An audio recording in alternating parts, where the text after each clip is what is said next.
Bonjour tout le monde. Alors aujourd'hui, on va faire un exercice où on va faire des suites et vous remarquez ici qu'il y a des θ, il y a des pi, ça veut dire il y a un exercice où on a des suites en lien avec la trigonométrie. La dernière fois, on avait eu des suites avec les valeurs intermédiaires et maintenant avec la trigonométrie. Donc on va voir comment on va faire pour s'en sortir. Alors on commence. Alors on commence l'exercice. Vous avez la suite UN. Elle est définie par, vous avez U0 est égal à 0 et vous avez UN plus 1 est égal à racine de 2 plus 1. Voilà, la première question. On va montrer que UN est compris entre 0 et 2. Alors première question. Vous avez U0 est égal à 0, ceci implique que U0 est compris entre 0 et 2. Je crois que ça c'est banal, on peut sauter cette question. Alors maintenant on suppose que UN est compris entre 0 et 2 et on montre que UN plus 1 est aussi compris entre 0 et 2. Alors moi je vais sauter cette partie, c'est pas tellement difficile, c'est à vous de ça y est, alors maintenant je passe à la deuxième question. Alors, deuxième question, pointillée, c'est-à-dire que vous allez la faire tout seul. Ça y est? Allez, maintenant on va passer à la deuxième question. Alors, deuxième question, on va montrer que UN est croissante. Alors, monotonie de UN. Monotonie de UN. Alors, pour la monotonie de UN, on va calculer. Alors, maintenant, on va faire les calculs. Tout à l'heure, c'était simple, c'était à la portée de tout le monde. Et en général, méfiez-vous, quand on vous donne une suite, en général, la première, deuxième question, c'est simple. Après, ça commence à devenir difficile. Alors, on va calculer UN plus 1 moins UN. Qu'est-ce que ça donne? Alors, on va obtenir ici 2 plus UN moins UN. Ça y est? Alors, ici, on va multiplier par l'expression conjuguée. On va avoir 2 plus UN moins UN au carré sur racine de 2 plus UN et plus UN. Vous remarquez que puisque les UN sont compris entre 0 et 2, ça y est, donc ça veut dire que le dénominateur est positif. Il reste maintenant, ici il y a un carré, il reste maintenant à étudier le signe du numérateur. Vous pouvez la considérer cette partie en tant que trinôme du second degré, calculer d'état, déterminer solution, ou bien vous passez à la décomposition. Le 2, je vais l'écrire sous forme de 1 plus 1 plus UN moins UN au carré sur le dénominateur qui est positif. Donc je ne vais pas travailler avec le dénominateur. Alors ici, je vais grouper 1 plus UN et 1 avec moins UN au carré. 1 moins 1 plus UN au carré parce que je vais factoriser par moins, donc ça devient ici. Attention. Alors ici vous allez avoir moins, factorisé par le moins, vous allez avoir UN au carré moins. Comme ça c'est correct. Alors sur le dénominateur qui est positif. Clair? Vous remarquez c'est une identité, donc on peut factoriser par UN plus 1. Voilà, des deux côtés. Cette partie, vous allez avoir 1 et plus moins. Il y a un signe moins, le voilà. Ça y est, il y a un signe moins. Si vous factorisez par UN plus 1, il va rester UN moins 1. Donc il va rester UN moins 1, ça devient moins UN plus 1. Et voilà le résultat sur D. Effectuez les calculs s'il vous plaît. Donc qu'est-ce qu'on obtient à la fin? On obtient UN plus 1. Voilà. Attention les indices, il faut que les nombres soient plus grands de taille que les indices. Les indices c'est quelque chose de positif, de petit. Alors UN plus 1, voilà, et ici vous allez avoir 2 moins UN. 2 moins UN, voilà, sur le dénominateur. Ça y est? Alors qu'est-ce qu'on sait? On sait d'après la récurrence, alors on sait que, d'après la première question, que UN est compris entre 0 et 2. C'est d'accord? Donc si UN est compris entre 0 et 2, donc vous allez avoir UN plus 1 positif et 2 moins UN, ça va être positif aussi. Ça y est? Donc, on a le premier terme, UN plus 1 est supérieur à 0. Et vous avez 2 est plus grand que UN, c'est-à-dire 2 moins UN est aussi supérieur à 0. Ça va? Et par conséquent, vous avez ce nom positif, donc UN plus 1, donc UN plus 1 moins UN est supérieur ou égal à 0. Et par conséquent, la suite UN va être une suite croisée. Clair? Voilà, suite croisée. Vous avez vu? Alors, toujours dans la monotonie, quand vous trouvez la première question U1 comprendre A et B par exemple, croissante, vous allez utiliser la première question, on a utilisé la récurrence. Maintenant, on va passer à la suite V1, la suite W1. Alors, pour la troisième question, jusqu'ici ça va, c'est rien, c'est même au programme de première science, c'est-à-dire sciences maths ou bien sciences X, les deux premières questions. Mais à partir des autres, on va avoir des problèmes. Alors, c'est quoi V1? C'est pour ça que j'ai sauté, les trucs simples, c'est pas la peine de gaspiller comme ça le temps. Alors, vous allez avoir V1 est égal à 2 moins U1. Ça y est. Alors, la question, montrez que V1 plus 1 n'est pas égal à 1 demi, plus petite que 1 demi de V1. Alors, je vais calculer V1 plus 1, à quoi est égal V1 plus 1? C'est égal à 2 moins UN plus 1. Ça y est, je remplace. Ça donne 2 moins UN plus 1. UN plus 1, c'est racine de 2 plus UN. Ça va? Alors, après, qu'est-ce qu'on va faire? Multiplié par l'expression conjuguée, ça donne 2 plus UN. Voilà, sur 2 plus racine de 2 plus UN. Ça va? On veut trouver plus petit que 1 demi. Qu'est-ce que vous remarquez? On va avoir ici 2 moins UN. Et au dénominateur, il va rester 2 plus racine de 2 plus UN. C'est ça? Or, à quoi est égal V1? V1 est égal à 2 moins UN. Voilà, on a trouvé V1. Donc ça, c'est VN sur 2 plus racine de 2 plus UN. Mais eux, ils ne veulent pas égalité. Ils veulent inférieur ou égal. Alors, qu'est-ce qu'on va appliquer? La première question. Celle-ci. Qu'est-ce qu'on sait? On sait que UN est supérieur ou égal à 0, d'après la première question. On va ajouter 2. Donc, ceci implique que 2 inférieur ou égal à 2 plus UN. C'est ça? Appliquer la racine. Voilà, si on applique la racine, vous allez avoir racine de 2 inférieur ou égal à racine de 2 plus UN. C'est ça? Et qui est positif. Vous pouvez ajouter supérieur ou égal à 0. Et après, vous allez ajouter 2 des deux côtés. Donc, vous allez ajouter 2. Je vais prendre cette partie et cette partie. Donc, vous allez avoir 2 inférieur ou égal à 2 plus 1. Voilà, on a trouvé 2 plus UN. Ça y est, inversé maintenant. Donc, vous allez avoir 1 sur 2 plus racine de 2 plus UN et inférieur ou égal à 1 demi. Voilà. On va trouver 1 demi. Voilà. Et vous savez que VN est positif parce que 2 moins UN, regardez, 2 moins UN est supérieur ou égal à 0. Ça y est. Alors, on va multiplier par VN de deux côtés. Or, Vn qui est égal à 2 moins Un est supérieur ou égal à 0. Ceci implique multiplié par Vn des deux côtés. Donc vous allez avoir ici Vn sur 2 plus racine de 2 plus Un. Voilà, c'est ce qu'on a fait. C'est ce qu'on a fait tout à l'heure. Inférieur ou égal à 1 demi de Vn. Clair? Et c'est quoi ça? Ça, ce terme, celui-là, voilà, et c'est 1 plus 1. Par conséquent, vous allez avoir Vn plus 1 est inférieur ou égal à 1 demi de V. Et voilà le résultat. Clair? Très très bien. Alors maintenant, on va passer à la question suivante. Pourquoi on a fait ça? Pour déterminer, pour montrer que Vn je suis convergente. On dit dire qu'elle est convergente. Et quoi? Déterminer la limite. J'ai oublié déterminer la limite. Et déterminer limite de Vn. Ça va? J'ai oublié, mais c'est pas grave. Alors, qu'est-ce que vous avez? Vous avez un suite qui est positif, c'est d'accord. Donc, vous pouvez appliquer la récurrence ou bien appliquer, vous remplacer le n par 0. Donc, vous allez remplacer n par 0. Par 0, vous allez avoir V1 inférieur ou égal à 1 demi de V0. Remplacer n est égal à 1. Vous allez avoir ici V2 inférieur ou égal à 1 demi de VA et jusqu'à la fin, jusqu'à Vn. Vous allez avoir, jusqu'à n plutôt, jusqu'à n, la valeur n exactement, vous allez avoir Vn inférieur ou égal à 1 demi fois Vn. C'est ça? Alors, en appliquant le produit, vous allez avoir ça avec ça.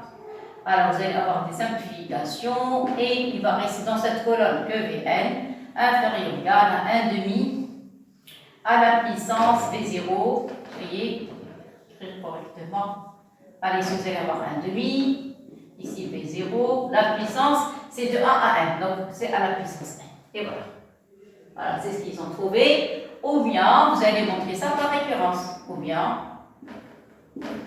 s'il vous plaît, ici on a appliqué le produit. Vous voyez, donc produit montre avant, ou bien vous appliquez la récurrence. Ça va, monsieur? Alors, ici, qu'est-ce qu'on a fait? On a appliqué le produit. Ça va? Alors, ou bien, la récurrence. Nous commençons par récurrence. Voilà, on va montrer ça par récurrence. Alors, qu'est-ce que vous avez? On a Vn. Montrez que Vn est inférieur. Voilà, prenez n égale à 0. Vous allez avoir V0 inférieur ou égal à 1 demi à la puissance 1 demi à la puissance 0 fois V0. Donc c'est vrai. 1 demi à la puissance 0 c'est 1, donc ça c'est vrai. Ça y est. Alors maintenant on suppose. Alors on suppose que Vn est inférieur ou égal à 1 demi à la puissance n V0 et on montre que Vn plus 1 est égal à inférieur ou égal à 1 demi à la puissance n, 1 demi à la puissance n plus 1, 1 plus 1 fois V0. Ça y est, parce qu'il y a des profs qui n'aiment pas cette méthode. Ça y est, ils préfèrent la récurrence. Alors, qu'est-ce qu'on a? On sait que quoi? Que Vn est inférieur ou égal à 1 demi à la puissance n V0. Vous êtes d'accord? Alors, pour arriver à Vn plus 1, il suffit seulement de multiplier V. Voilà, pour arriver à ça, il faut multiplier par 1 demi. Donc, on va avoir ici 1 demi de Vn inférieur ou égal. Si vous multipliez de l'autre côté par 1 demi, celui-là va devenir 1 demi à la puissance n plus 1 fois V0. C'est ça. Or, par transitivité, A plus petit que B, B plus petit que C, donc 1 plus petit que C. Ça y est, transitivité. Et en plus, on arrive à la même ligne. Donc, ça, c'est 1 inférieur à 2. 2 inférieur à 3. Donc, 1 inférieur à 3. Ça va? Alors, donc, vous allez avoir Vn plus 1 inférieur ou égal à 1 demi à la puissance n plus 1 fois V0 et c'est gagné. Clair? Alors, maintenant, la conclusion. Donc, qu'est-ce que vous avez? Vous avez Vn est compris. Ici, vous avez 1 demi à la puissance n fois V0 et tous les termes de V1 sont supérieurs ou égal à 0. Ça y est, donc on applique le critère de convergence. Vous allez avoir ici, vous allez appliquer limite quand 1 tend vers plus l'infini. Ça va? Ici, vous allez appliquer limite 1 tend vers plus l'infini. De même, de l'autre côté, alors limite 1 tend vers plus l'infini. Ça va? Alors, le critère de convergence, qu'est-ce que vous allez avoir ici? Ici, vous allez avoir ça tend vers 0. Ici, vous allez avoir limite de Vn quand 1 tend vers plus l'infini. Et ici, vous allez avoir 0. Ça y est, je vais écrire explication parce que, voilà, parce que, qu'est-ce que vous avez? Vous avez 1 demi est compris entre moins 1 et 1. Ceci implique que limite, quand 1 tend vers plus l'infini de 1 demi à la puissance n est égal à 0. Ça y est, alors la limite de Vn est comprise entre 0 et 0, donc ceci implique que limite, quand 1 tend vers plus l'infini, vous ne voulez pas écrire plus l'infini, c'est mieux, voilà, est égal à 0. Et voilà, parce qu'il y a des profs où il y a des élèves qui préfèrent écrire limite quand 1 tend vers plus l'infini. Voilà, on a terminé la première partie. On a déjà la limite. Maintenant, on commence la trigonométrie. Voilà, on a 4 questions. Ça va? Alors, on va commencer. Je vous laisse regarder d'abord. Ça va? Impeccable. Voilà, ça va, tout est clair? Très bien. Alors maintenant, on va passer, je vais passer tableau pour pouvoir passer à la dernière partie. Alors maintenant, on va passer à la question C. Voilà, C, c'est l'existence de θ. Alors, vous remarquez ici qu'on n'a pas de trigonométrie. Il n'y a rien. Et d'une question à une autre, on a fait apparaître les cosinus, les sinus, les pi. Il y a des 0 pi sur 2, tout a changé. Alors, on va partir, on va commencer maintenant la question C. Il demande de montrer qu'il existe un θn. Le θn est en rapport avec la suite un. C'est quoi la suite un? La suite un, la voilà, et vous avez un et comprendre entre 0 et 2. Ça y est. Alors, on sait que.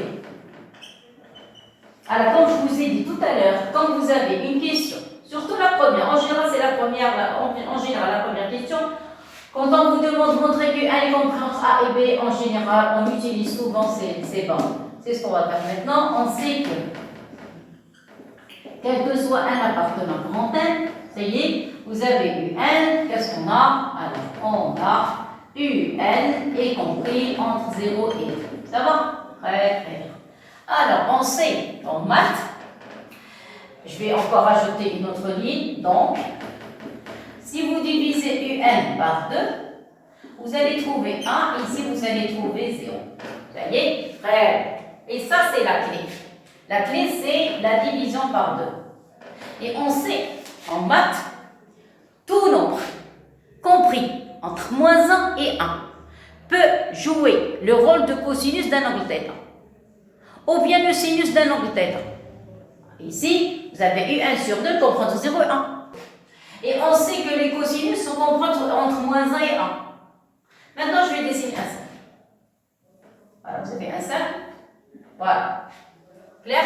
Bon, j'ai raté un petit peu l'axe des ordonnées. Presque.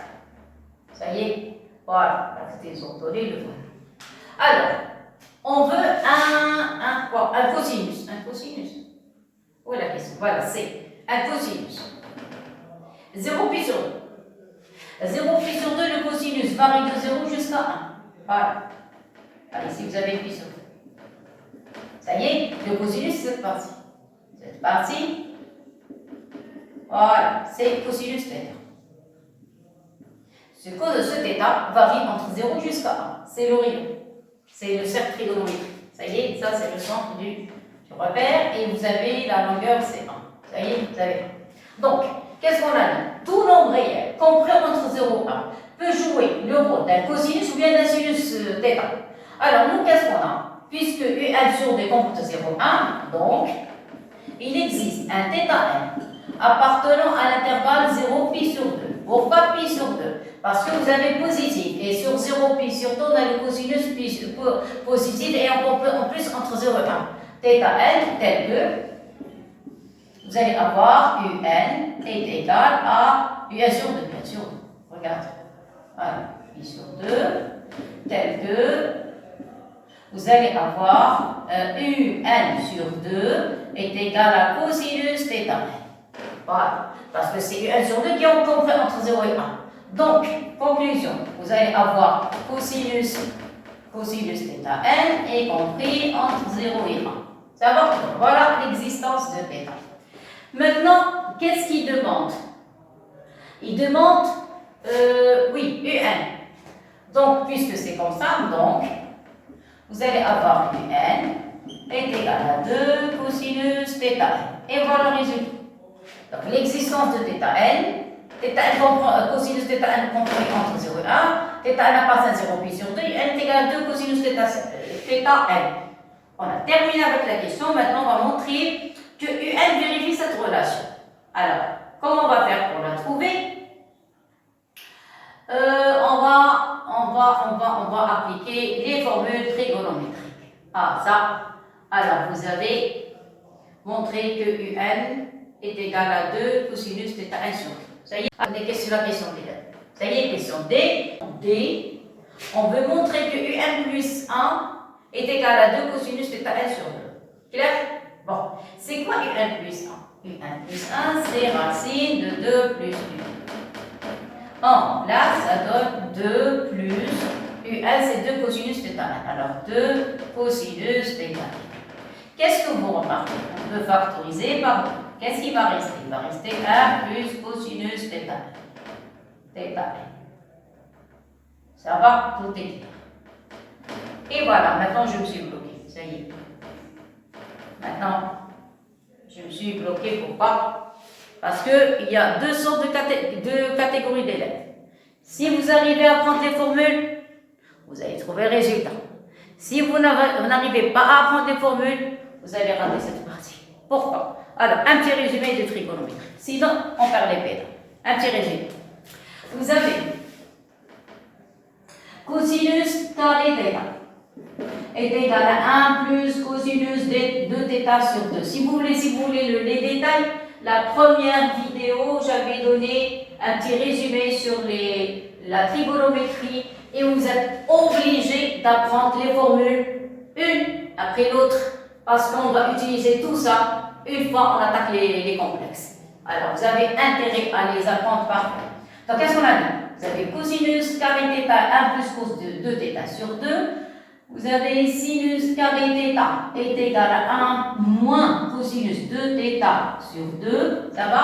Si vous considérez l'arc moite, donc je vais vous donner deux formules qui se ressemblent, après je passe au sinus. Maintenant, si vous avez cosinus carré θ sur 2, l'arc moitié, si on prend l'arc, on le divise par 2, vous allez trouver 1 plus cosinus θ sur 2. Et voilà.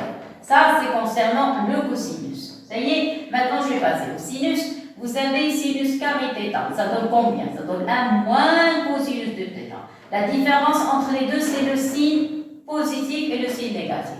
Et vous avez sinus carré θ, θ sur 2 est égal à 1 moins cosinus θ sur 2. Toujours ici, vous avez le double. θ de θ sur 2, vous avez le double. Ça y est. Alors maintenant, j'arrête la révision et je passe à la formule. Ici, qu'est-ce que vous avez? Vous avez vous avez la deuxième. La deuxième formule. Ça va? Donc, je remplace. Donc, vous avez U1 plus 1. Voilà, U1 plus 1 est égal. Vous avez une racine. Vous avez N. Vous êtes d'accord? À quoi est égal 1 plus cos θ? À quoi est égal 1 plus cos θ? C'est 2 cos carré θ sur 2. Vous allez prendre cet angle, vous allez le diviser par 2. Ici, moi, j'ai un θ n. Donc, ça donne 2. Ici, vous avez 2. Vous allez avoir cosinus carré θ n sur 2. En appliquant la deuxième forme. Ça y est. Alors, vous remarquez ici, attention, tout ça, c'est un angle. C'est une mesure d'angle. 2 fois 2, c'est 4. On fait sortir le 2. Et on va obtenir U1 plus 1 est égal à 2 racine de cosinus carré θ n sur 2. C'est ça. Or, sur quelle partie moi je travaille? Je travaille sur 0 puis sur 2. C'est-à-dire vous avez un cosinus qui est positif, tous les angles, toutes les mesures d'angle comprises entre 0 et puis sur 2, leur cosinus est positif. Et en plus ici on divise par 2. Donc normalement on doit avoir valeur absolue de cosinus θ n sur 2. Vous êtes d'accord? Mais puisque θ n est compris, cette valeur est comprise entre 0 et puis sur 2, donc c'est quelque chose de positif. Et par conséquent vous allez avoir U1 plus 1 égale à 2 cosinus θ n sur 2. Et voilà, j'ai gagné. Alors, je vais ajouter l'explication, car θ n est compris entre 0 et pi sur 2. C'est ça. Donc vous avez θ n sur 2 est aussi compris entre 0 et pi sur 2. C'est pas la peine d'écrire pi sur 4, ça ne m'intéresse pas. Ce qui m'intéresse moi, c'est le cosinus. Le cosinus de tout nombre. Compris entre 0 et pi sur 2 est positif. Cosinus θ n sur 2 va être supérieur à 0. Ça va? Ça, c'est l'explication. Alors, maintenant, on va passer à autre chose. Quoi? On a trouvé que U1 plus 1 est égal à 2 cosinus θ. Voilà, 2 cosinus θ n sur 2. Maintenant, on va montrer que UN est une suite géométrique. Qu'est-ce que ça veut dire? Je dois montrer que θ n plus 1 est égal à q fois θ n. Comment je vais faire ça? Alors, vous remarquez que l'expression de θ n, on la trouve deux fois. On la trouve dans l'expression de UN. Voilà, le U, et vous avez le U1 plus 1. Ça y est. Alors ici vous avez l'indice 1, ici vous avez l'indice 1 plus 1. Ça y est. Alors des fois on vous donne la réponse dans l'énoncé. Alors maintenant, c'est la question E. Alors la question E, je vais remplacer. Alors la question E, on sait que quoi? Que U1 plus 1 est égal à racine de 2 plus U. Clairement, remplacez chaque partie par son expression. Cette formule, ici vous allez avoir U1 plus 1. Ça va être 2 cosinus θ n plus 1. On a besoin de θ n plus 1 pour pouvoir montrer quelle est la géométrie. Alors, ici vous allez avoir racine de 2 plus 2 cosinus θ n. Clair? Bon, on passe au carré, on va enlever les racines. Qu'est-ce qui va rester? Il va rester ici 4. Ici, vous allez avoir cosinus carré θ n plus 1. Ça y est, je suis passé au carré. Cosinus θ n plus 1. Voilà, est égal à 2 factorisé ici par 2. Il va rester 1 plus cosinus θ n. Et voilà. On remplace. À quoi est égal 1 plus cos θ? C'est 2 cos carré θ sur 2. Donc vous allez avoir simplifié par 2 de l'autre côté. Il va rester 2. Ici, cosinus carré θ n plus 1. θ n plus 1 est égal. Qu'est-ce qu'on a dit? Le 2 avec le 4 va disparaître. Il va rester ainsi 1, 2. Mais ici, 1 plus cos θ, c'est 2 cosinus carré θ n sur 2. Θ n sur 2. Et pas raison. Ça y est, c'est la moitié. θ, vous avez θ sur 2. Clair? Les deux vont disparaître. Qu'est-ce qui va rester? Il va rester cos carré θ n plus 1 est égal à cosinus carré θ n sur 2. Ça va? Mais n'oubliez pas que tous les θ appartiennent, les θ n appartiennent à 0 puis sur 2. C'est-à-dire ils n'ont que des cosinus positifs. Donc, en passant aux racines, vous allez obtenir ici, je répète, θ n appartient à 0 puis sur 2. Donc ici, en appliquant racine de deux côtés, on a θ n plus 1 est égal à cosinus θ n sur 2. Ça y est, car vous avez θ n plus 1 appartient à 0 pi sur 2, c'est ça? Et ceci implique que cosinus θ n plus 1 est supérieur ou égal à 0. Ça va comme ça. Et si vous divisez θ n, c'est la même chose divisé par 2, on reste toujours dans l'intervalle 0 pi sur 2. Clair? Bon. Maintenant, sur l'intervalle 0 pi sur 2. 0 pi sur 2, la fonction cosinus, c'est une fonction qui est bijective. Donc, elle est injective. Ça y est. Alors, sur l'intervalle 0 pi sur 2, vous avez la fonction à x, on fait correspondre cosinus x, est une fonction bijective. Alors, bijective, donc injective. Donc, injective. Ça y est, alors ça, c'est le premier sens note. Ça y est, je vous dis la démonstration. Première science note, donc vous avez cosinus θ égale à cos θ égale cos alpha, donc θ égale alpha, ou bien θ égale à pi moins, ou bien θ ou bien moins θ. Vous êtes d'accord? Mais nous, on travaille que sur 0 pi sur 2. Donc il y a une seule chose, je répète. Si vous avez cosinus θ égale à cosinus alpha, donc vous avez θ est égal à alpha, écrivez s'il vous plaît, θ égale à alpha, ou bien θ égale à moins alpha.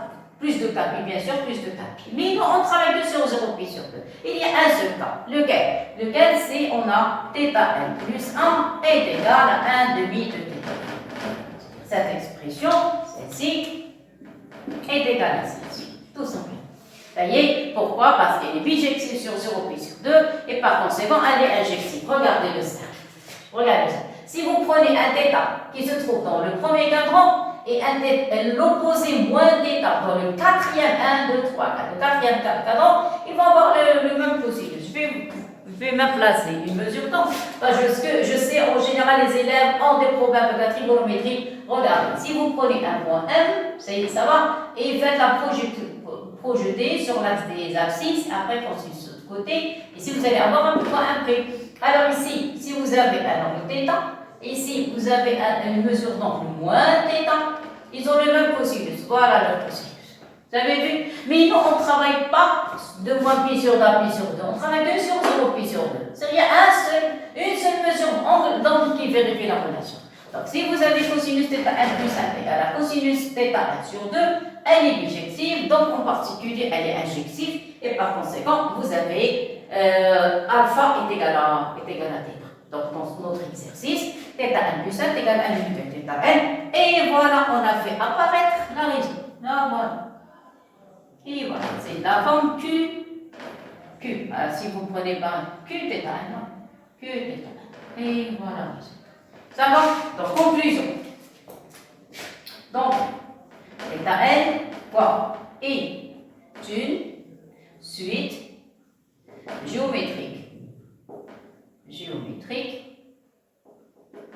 Voilà, de raison. Alors, de raison Q. Raison Q est égal à combien? 1 demi. Et voilà. Alors, on a dit de raison. Alors, qu'est-ce qu'on a dit? Alors, donc, θ n est une suite géométrique de raison Q est égal à 1 demi. Alors, deux premiers termes. Alors, ça va être quoi? θ 0 est égal à quoi? θ 0. θ 0. Voilà, où je peux trouver. Voilà. Vous avez U0 est égal à 2 cosinus θ 0. Ça y est, premier terme, θ 0. Ça y est, donc, avec. Alors, à quoi est égal U0? U0 est égal à 0. U0 est égal à 0. Alors, je dois d'abord écrire la formule, c'est cosinus θ. Alors 2 cosinus θ n. Ça va? U0, ceci implique U0 c'est 0 est égal à 2 cosinus θ n. θ0. Ça y est, ça veut dire quoi? Que 0 est égal à cosinus θ0. Alors, quelle est la mesure d'angle comprise entre 0 et pi sur 2 qui est un cosinus nul? C'est pi sur 2. Ceci implique que θ0 est égal à pi sur 2. Et voilà. Donc, qu'est-ce qu'on a trouvé? On a trouvé la raison, U est égal à demi, θ0 est égal à pi sur 2. Ceci implique que θn est égal à q puissance n θ0. Voilà, formule dans le cas général. Et maintenant, on va remplacer. Donc, à quoi est égal θn? θn3, on a dit 1 demi à la puissance n fois pi sur 2. Et voilà. Ça y est, et il faut écrire correctement. Ça donne 1. Vous pouvez enlever le 1, si vous voulez, sur 2 puissance n fois pi sur 2. Ça va. Et la dernière écriture, vous allez avoir θn est égal à pi sur 2 puissance n plus 1. Voilà le résultat. Ça y est. Voilà, c'est simple. Maintenant, il reste la dernière. C'est simple, bien sûr, pour ceux qui arrivent à apprendre. Sinon, c'est raté. Il y a deux catégories. Ou bien on arrive à faire l'exercice, ou bien on le rate. Ni plus ni moins. Maintenant, on va passer à la dernière question. Monsieur, ça va, cette partie, elle est suffisante pour pouvoir terminer l'exercice. Alors, ici, qu'est-ce qu'on demande? Vous avez, on demande de déterminer. Oui, l'expression de W1 en fonction du sinus. Alors, c'est quoi W1? Alors, c'est la question F. Dernière question. Alors, la dernière question. C'est la question F. À quoi est égal W? Alors, W est égal à 2 puissance n plus 1. Voilà. Vous avez racine de 2 moins 1. Ça y est. Vous remarquez, je n'ai pas effacé cette partie parce que j'en ai besoin. Alors, c'est égal à 2 puissance n plus 1, racine 2 moins un. C'est quoi un? U1, c'est 2 cosinus θ. Alors, moins 2 cosinus θ. Ça va? Est égal à 2 puissance n plus 1 factorisé par 2, il va rester 1 moins cosinus θ. C'est quoi 1 moins cos θ? Le voilà, 1 moins cos θ. 1 moins cos θ. Vous avez vu? C'est 2 sinus carré θ sur 1.